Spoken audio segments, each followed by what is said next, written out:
Siapa aja bisa ngomong, siapa aja bisa berdakwah, siapa aja bisa berkhutbah, siapa aja. Jangan-jangan heran kalau ada seorang Yahudi berceramah. Enggak, boleh aja. Itulah yang menjadi kekhawatiran Rasulullah SAW yang sudah terwujud. Kewajiban kita sebagai orang awam,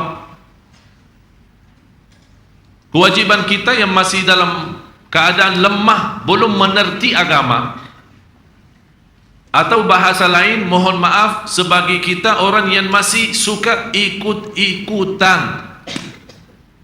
Kita tidak tahu, katanya kanan ya kanan, kiri-kiri. Mohon maaf, kita belum ada waktu untuk belajar agama. Akhirnya kita melimparkan, ya kata kiai, kata ustaz, kata si fulan, kata si fulan. Salah benar saya tidak tahu.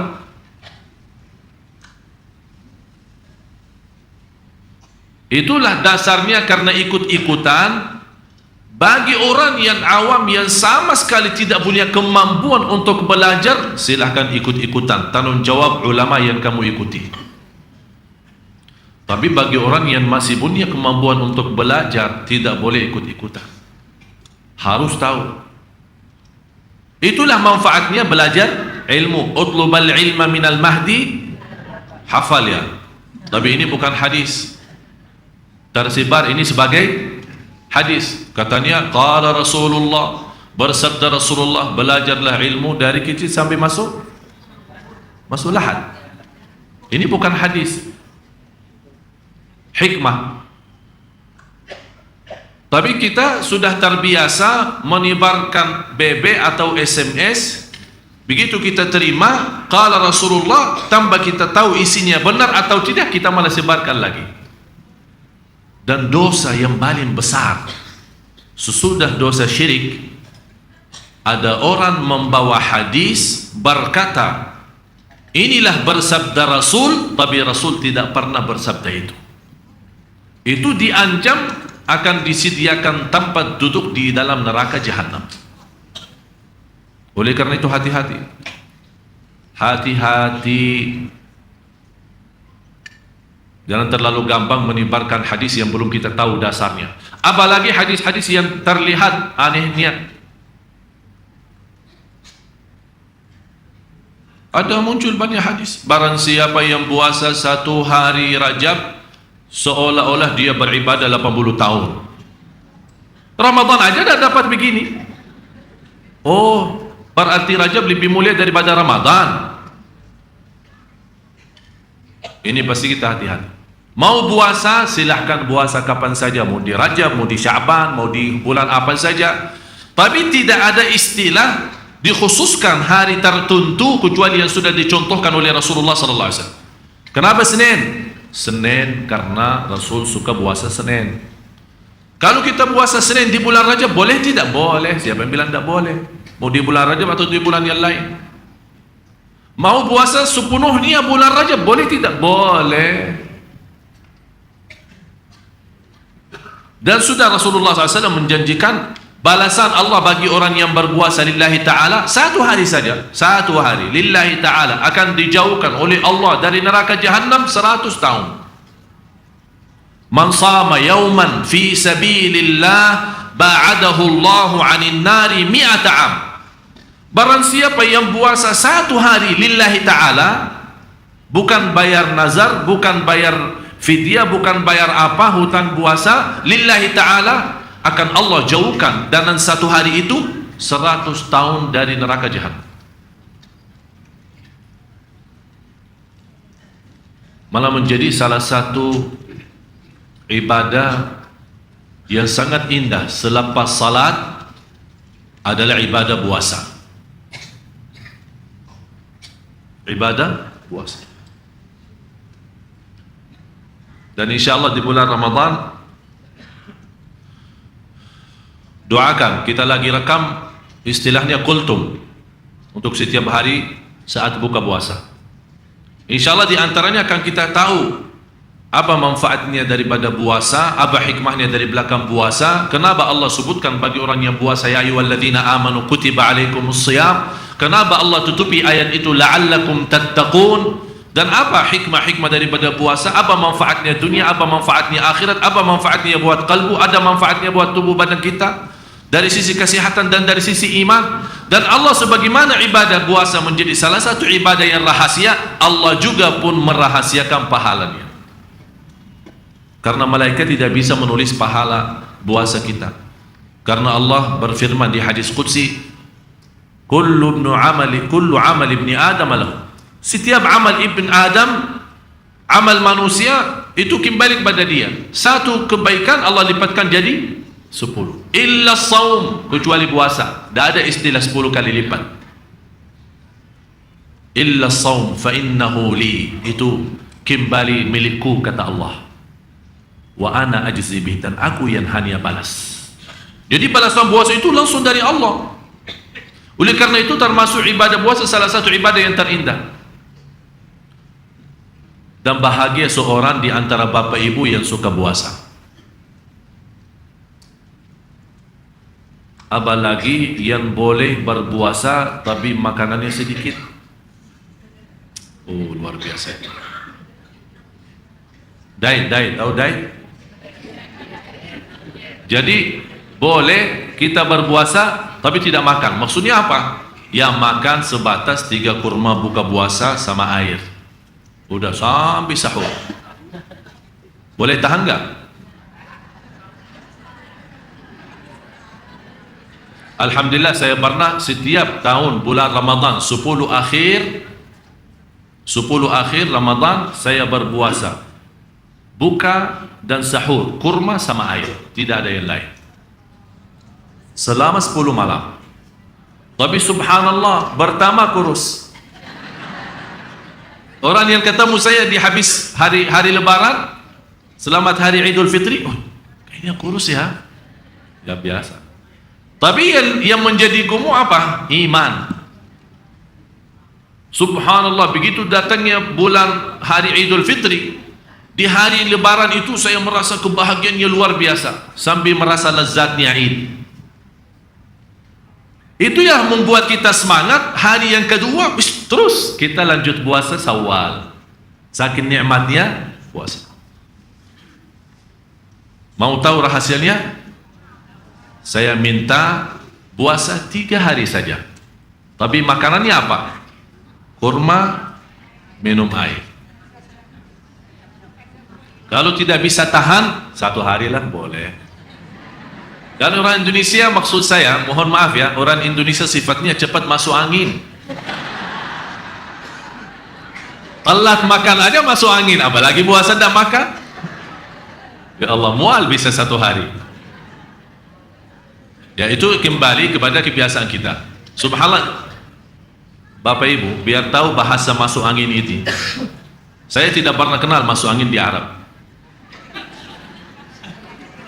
Jadi pas saya pertama datang ke Indonesia, baru saya merasa masuk angin.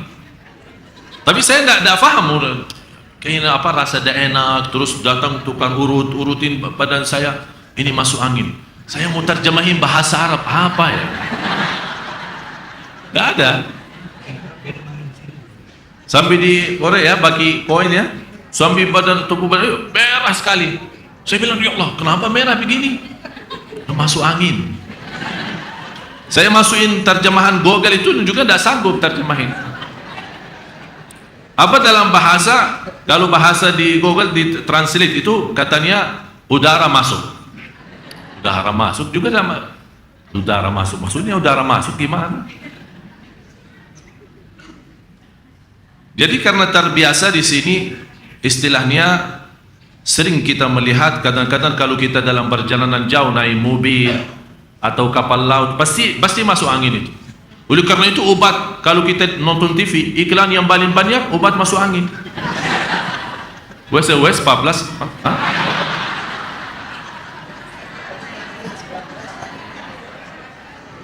banyak, subhanallah.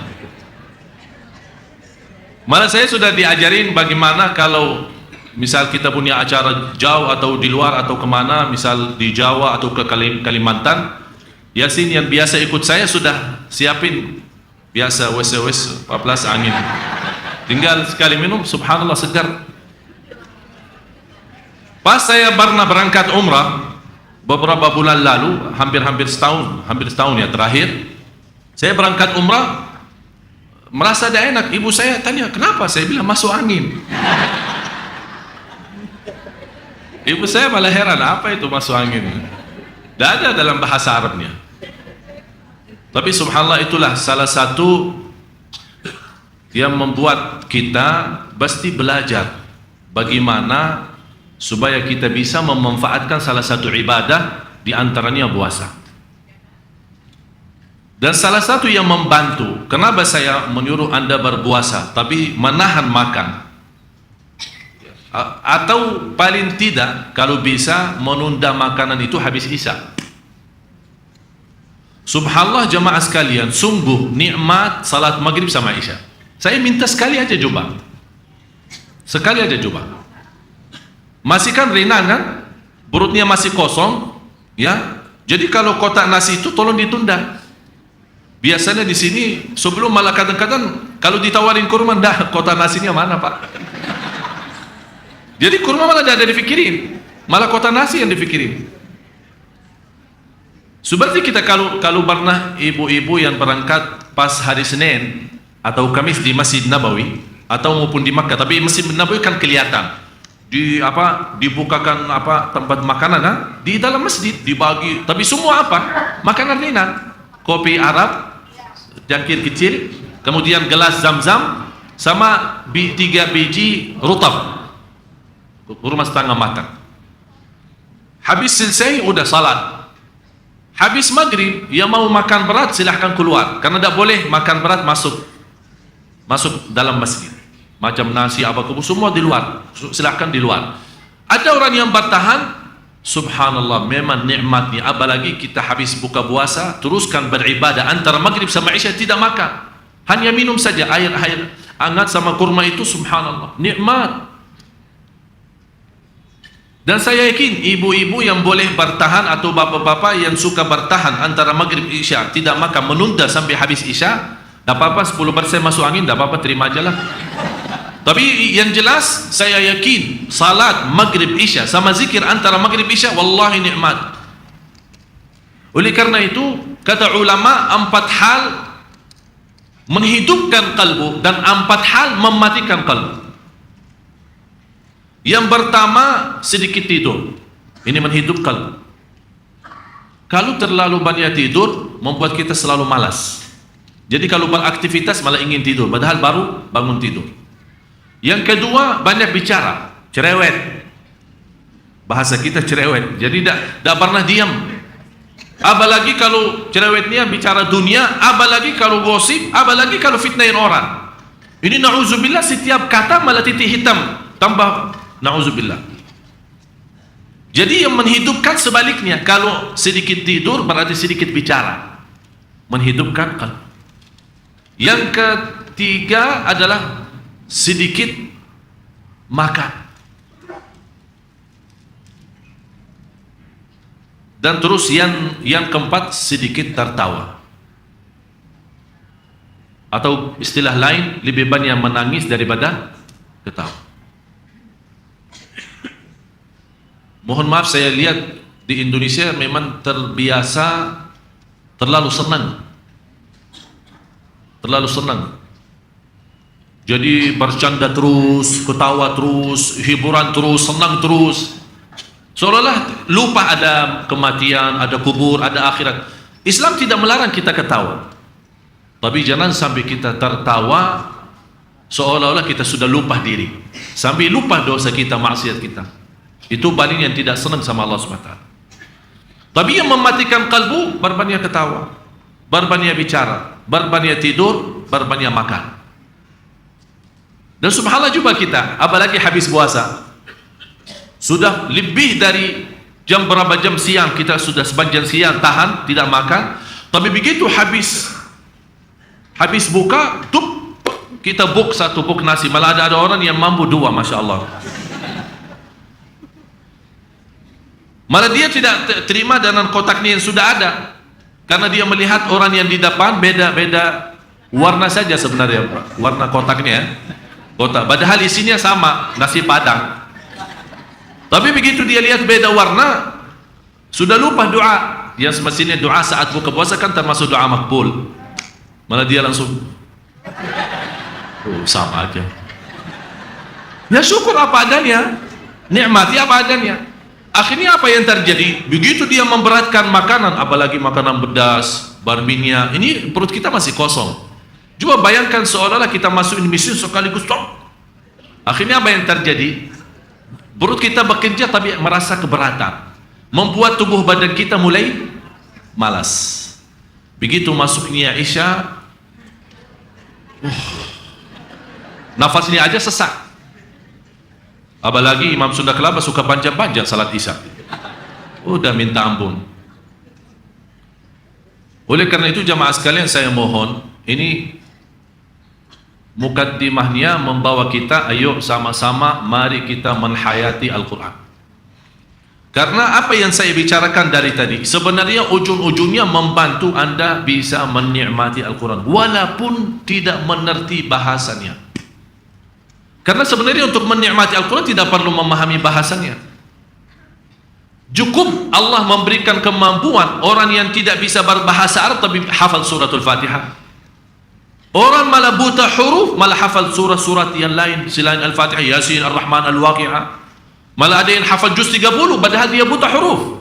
Kalau disuruh baca Quran, oh maaf, tidak bisa. Ini menjadi apa? Menjadi tanda besar Al-Quran itu mu'jizat, memiliki keajaiban yang tidak ada habisnya. Malah setiap satu ayat Allah rahasiakan di dalamnya ribuan hikmah, tapi bukan semua orang bisa tahu. Dan saya sangat setuju kalau ada orang berkata Al-Quran punya zahir dan batin.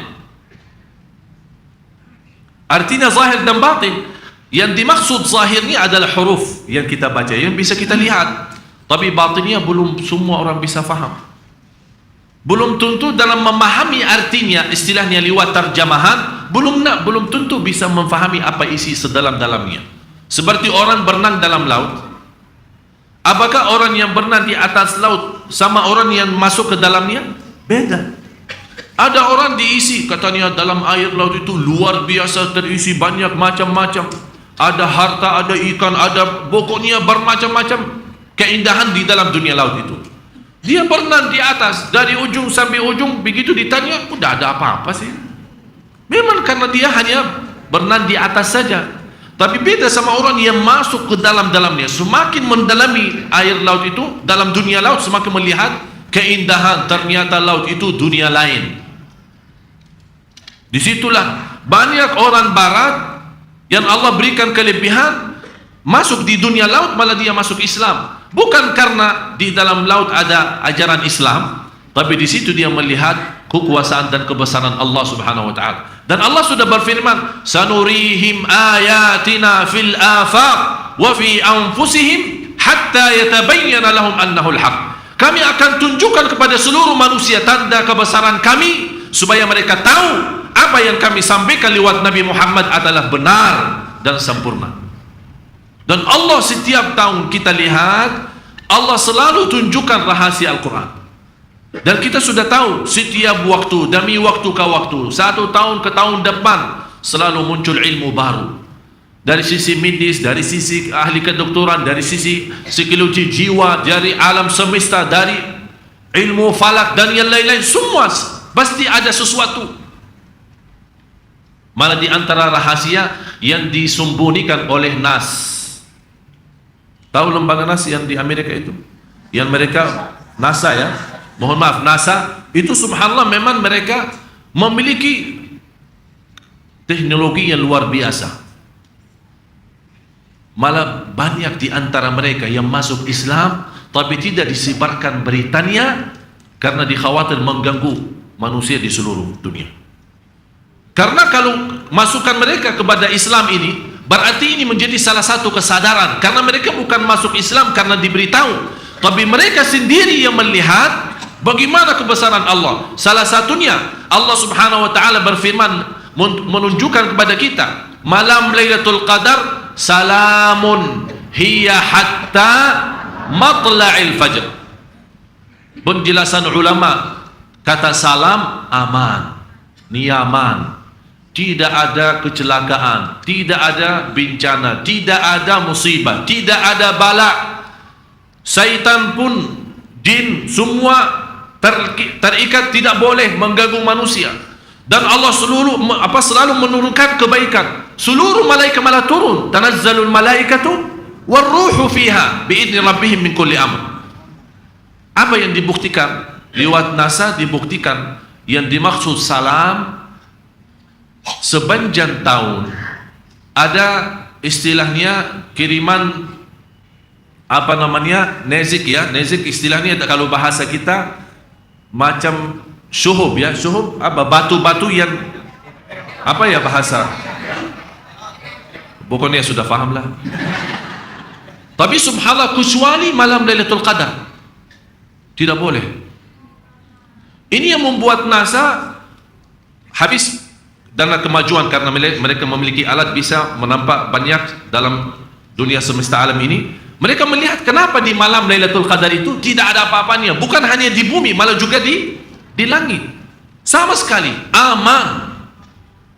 Itulah membuat mereka habis ditunjukkan memang ada di dalam Al-Quran firman Allah, salamun hiya hatta, jadi bumi dan langit pun aman dan nyaman. Inilah membuat ada seorang Yahudi masuk Islam. Banyak hal-hal yang lain. Ini menunjukkan apa? Itu Al-Quran memang luar biasa. Tapi sayang sekali kita tidak bisa menikmatinya. Mudah-mudahan dengan gambaran yang saya berikan malam ini, kita belum masuk kepada 10 kunci. Sudah mau azan? 1 menit. Kita belum masuk kepada 10 kunci. Ini cuma pendahuluan untuk memberi sifat ahli tadabbur. Ada 7 sifat.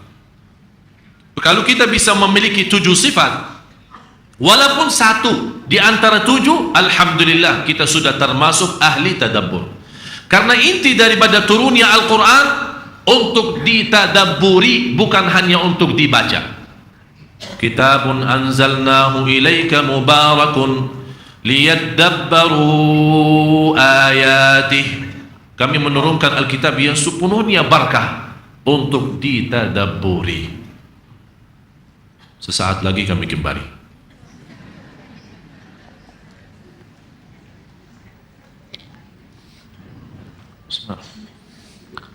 Allahu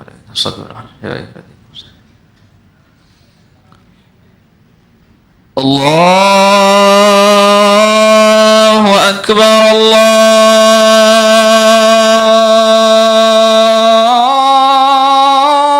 Allahu Akbar, Allahu Akbar, Allahu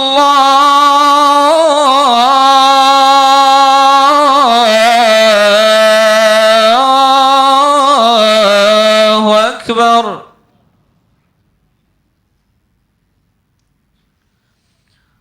أشهد أن لا إله إلا الله.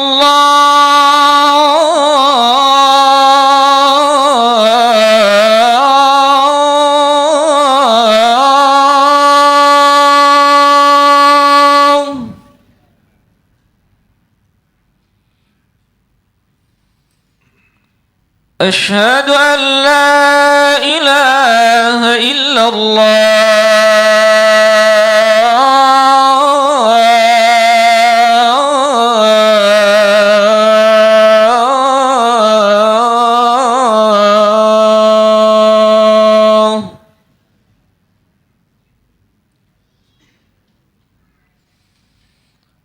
أشهد أن محمد رسول الله.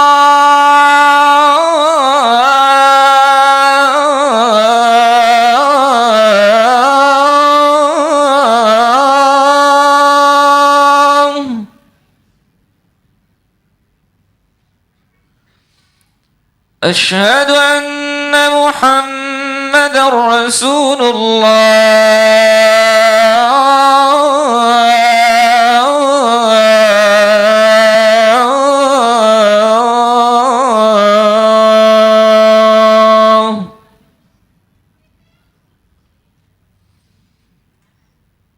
حي على الصلاة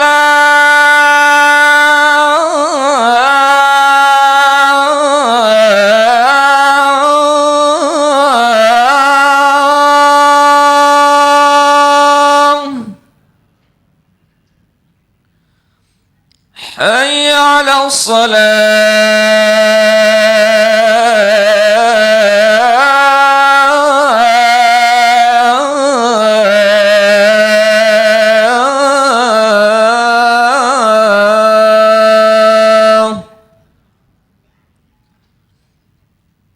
حي على الفلاح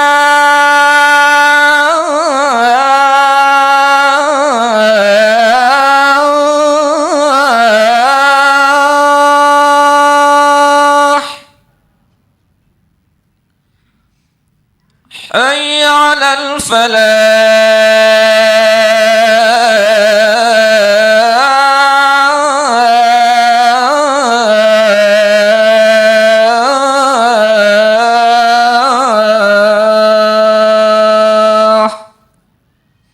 الله أكبر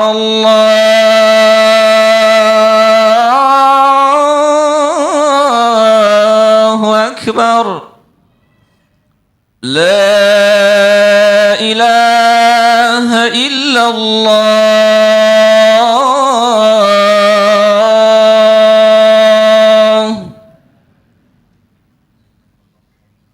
صلى الله عليه وسلم اللهم رب هذه الدعوة التامة والصلاة القائمة آت سيدنا محمدا الوسيلة والفضيلة والشرف الدرجة العالية الرفيعة وابعث المقام محمودا الذي وعدته إنك لا تخلف الميعاد.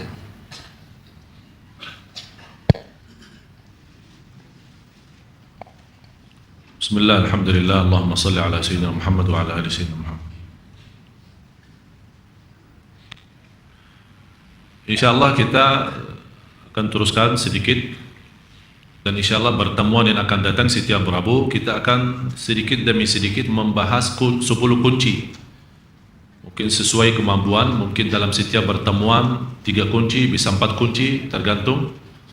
Dan insyaAllah habis 10 kunci kita akan menyampaikan kepada jamaah sistem bagaimana salah satu cara dan latihan supaya kita terus bisa menjaga nikmatnya Al-Quran saat kita baca.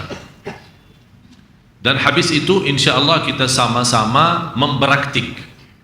Maksudnya mempraktik apa? Apa yang kita pelajari mulai hari ini, pertemuan yang akan datang, dan insyaAllah seterusnya kita mempraktik menhayati lewat suratul Baqarah. Suratul Baqarah 286 ayat. Ulama menjelaskan kalau bisa kita menguasai ilmu suratul Baqarah, kita sudah memahami separuh agama.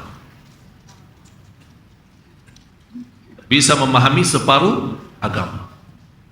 Karena memang di dalam suratul Baqarah itu banyak rahasia, banyak ilmu, banyak pelajaran dalam hukum Islam, dalam fikih, soal hukum wanita, masalah iddah, masalah cerai, masalah perang, bagaimana hubungan kita sama non-muslim, bagaimana hubungan kita sama orang yang serangi kita, kisah Nabi Adam, kisah Nabi Musa, kisah Bani Israel, kisah sapi yang dibunuh, kisah malaikat Jibril, Mikail, ayat dain, hutang, bagaimana sistemnya kita berhutang dalam hukum Islam. Di dalam suratul Baqarah membahas soal akhlak, muamalat, soal ibadah. Ibadah di dalamnya termasuk yang wajib maupun yang sunnah, dan apa yang diharamkan oleh Allah Subhanahu wa taala, bagaimana sistem turunnya ayat-ayat dan giliran atau turutan-turutan mengharamkan khamar, mula-mula dihalalkan cuma dijelaskan memang ada madaratnya lebih banyak dari manfaat, dan bagaimana rahasia sedekah, bagaimana kita bisa berikhlas, banyak sekali pelajaran ada di dalam suratul Baqarah. Oleh karena itu pantas Rasulullah SAW bersabda, "Alaikum bi suratil Baqarah fa inna akhdaha barakah wa tarkaha hasrah wa la tastati'u al-batala." Barang siapa yang